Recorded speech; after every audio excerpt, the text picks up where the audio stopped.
Assalamualaikum warahmatullahi wabarakatuh. Pada kesempatan kali ini saya akan menjelaskan mengenai arsitektur mikrokontroler dan mikroprosesor. Secara umum kita akan membahas perbedaan keduanya, komponen-komponen yang ada di dalamnya, serta bagaimana komponen tersebut berkomunikasi melalui sistem bus. Sistem bus sendiri terdiri dari data bus, address bus, control bus, yang masing-masing memiliki fungsi berbeda dalam proses komunikasi antara CPU, memori, dan perangkat I/O. Jadi tujuan dari pembahasan ini adalah memahami bagaimana sebuah mikrokontroler dan mikroprosesor bekerja dari sisi arsitekturnya. Nah, pertama kita lihat perbedaan utama antara mikrokontroler dan mikroprosesor.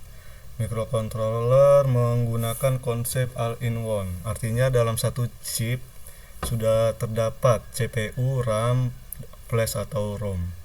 Nah, serta berbagai peripheral seperti GPIO, timer, EDC, dan komunikasi seperti UART, SPI atau I2C.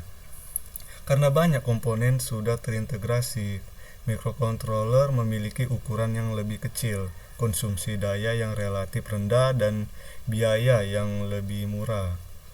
Oleh karena itu, mikrokontroler banyak digunakan pada embedded system, IoT, robot, dan sistem kontrol otomatis. Sedangkan mikroprosesor pada dasarnya berfokus pada CPU, RAM, ROM, dan perangkat I/O biasanya berada di luar chip dan dihubungkan melalui sistem bus. Kelebihannya adalah sistem menjadi lebih fleksibel dan kemampuan komputasinya dapat dibuat lebih tinggi. Karena itu mikroprosesor banyak digunakan pada komputer, laptop, server, atau workstation. Nah, kita lanjut masuk ke arsitektur mikrokontroler. Pada diagram ini terlihat beberapa komponen utama, yaitu CPU, RAM internal, flash, sistem bus internal, port I/O, timer atau counter, serta fitur komunikasi. Pertama adalah CPU. Ini merupakan pusat pemrosesan. Di dalamnya terdapat ALU, control unit, dan register. ALU bertugas melakukan operasi aritmatika dan logika seperti penjumlahan, pengurangan, perbandingan, serta operasi logika. Kemudian control unit ini mengatur jalannya instruksi, sedangkan register digunakan untuk menyimpan data sementara yang sedang diproses oleh CPU. Nah, berikutnya ada RAM internal.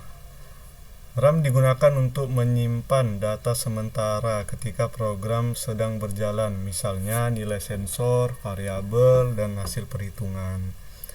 Kemudian terdapat flash atau ROM yang digunakan untuk menyimpan program atau firmware.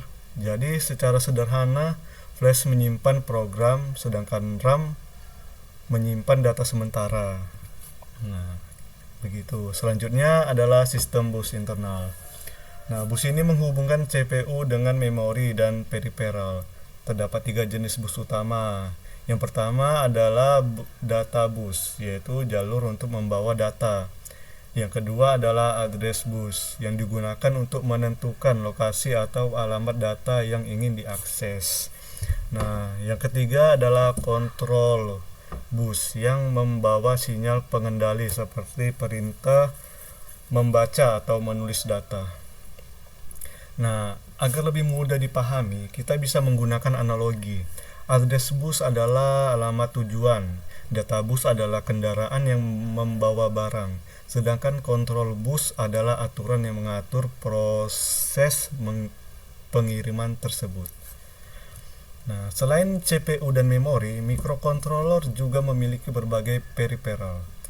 Nah, itu ada GPIO, digunakan untuk input dan output digital, misalnya membaca tombol atau mengendalikan LED. Kemudian ada ADC, digunakan untuk mengubah sinyal analog dari sensor menjadi data digital yang dapat diproses oleh CPU. Kemudian timer atau counter. Ini digunakan untuk mengatur waktu, menghitung kejadian, atau menghasilkan PWM. Nah, misalnya untuk mengatur kecepatan motor. Terakhir, terdapat fitur komunikasi seperti UART, SPI, dan I2C yang memungkinkan mikrokontroler bertukar data dengan perangkat lain. Nah, jadi semua bagian tersebut bekerja sama dalam satu chip sehingga mikrokontroler dapat menjalankan fungsi tertentu secara mandiri.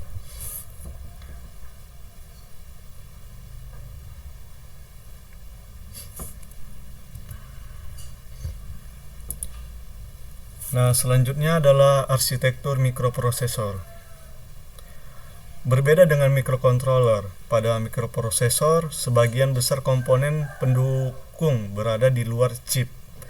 Nah, komponen utama di dalam CPU antara itu ada ALU, control unit, change, dan register. Nah, ALU bertugas melakukan operasi aritmatika dan logika. Control unit mengatur jalannya instruksi, sedangkan register menyimpan data sementara. Nah, kemudian terdapat cache, yaitu memori berkecepatan tinggi yang digunakan untuk menyimpan data atau instruksi yang sering dibutuhkan CPU agar aksesnya lebih cepat. Nah, di luar CPU terdapat RAM, ROM atau BIOS. Nah, serta perangkat I/O. Nah, RAM digunakan untuk menyimpan data dan instruksi yang sedang digunakan oleh sistem. Kemudian ROM atau BIOS menyimpan firmware yang digunakan ketika sistem pertama kali melakukan proses awal atau disebut booting. Nah, sedangkan perangkat I/O seperti USB controller, PCLE dan display digunakan untuk menghubungkan CPU dengan berbagai perangkat eksternal. Nah, semua komponen tersebut dihubungkan melalui sistem bus eksternal. Cara kerjanya secara sederhana, CPU menentukan alamat data yang ingin diakses melalui address bus. Kemudian CPU memberikan sinyal kontrol, misalnya operasi read atau write. Nah, jika CPU ingin membaca data dari RAM akan mencari data pada alamat tersebut dan mengirimkannya kembali melalui data bus. Nah, setelah data sampai ke CPU, data tersebut dapat diproses menggunakan ALU dan bagian CPU lainnya. Jadi, perbedaan pentingnya adalah mikroprosesor membutuhkan banyak komponen eksternal, sedangkan pada mikrokontroler sebagian besar komponen tersebut sudah terintegrasi dalam satu chip. Nah, pada slide ini kita dapat melihat perbandingan keduanya dari sisi integrasi hardware. Nah, mikrokontroler lebih tinggi karena CPU, memori, dan peripheral berada dalam satu chip. Mikroprosesor membutuhkan RAM, ROM, dan I/O eksternal. Nah, dari sisi aplikasi, mikroprosesor lebih banyak digunakan pada komputer, laptop, server, dan sistem yang membutuhkan kemampuan komputasi tinggi. Sedangkan mikrokontroler digunakan pada sistem yang lebih spesifik seperti IoT, robot, sistem kontrol, dan perangkat elektronik pintar. Nah, dari sisi konsumsi daya, mikrokontroler umumnya lebih hemat sehingga cocok untuk perangkat yang menggunakan baterai. Nah, dari sisi biaya dan kompleksitas PCB, mikrokontroler juga cenderung lebih sederhana karena lebih sedikit komponen eksternal yang diperlukan. Nah, sedangkan mikroprosesor menawarkan fleksibilitas dan kemampuan komputasi yang lebih tinggi. Nah, tetapi membutuhkan sistem pendukung yang lebih kompleks. Nah, jadi tidak bisa dikatakan bahwa salah satunya selalu lebih baik. Nah, pemilihannya bergantung pada kebutuhan sistem. Nah, sebagai kesimpulannya, mikroprosesor dan mikrokontroler memiliki fungsi utama yang sama-sama berkaitan dengan pemrosesan data, tetapi dirancang untuk kebutuhan yang berbeda. Nah, mikrokontroler mengutamakan integrasi, efisiensi, ukuran yang ringkas, dan konsumsi daya rendah. Karena itu cocok digunakan untuk sistem kontrol dan embedded system. Sedangkan mikroprosesor mengutamakan kemampuan komputasi dan fleksibilitas. Karena komponen seperti RAM dan I/O berada di luar chip, sistemnya dapat dikembangkan sesuai kebutuhan.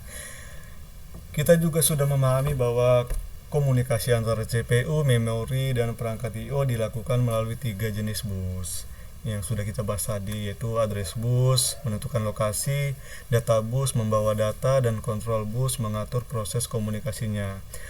Jadi kita membutuhkan perangkat yang ringkas, hemat daya, dan memiliki fungsi tertentu. Mikrokontroler merupakan pilihan yang sesuai. Sedangkan jika kita membutuhkan sistem dengan kemampuan komputasi tinggi dan fleksibilitas yang lebih besar, mikroprosesor lebih sesuai. Demikian presentasi saya mengenai arsitektur mikrokontroler dan mikroprosesor. Terima kasih atas perhatian teman-teman dan Bapak Ibu dosen. Saya akhiri dengan wassalamualaikum warahmatullahi wabarakatuh. Terima kasih.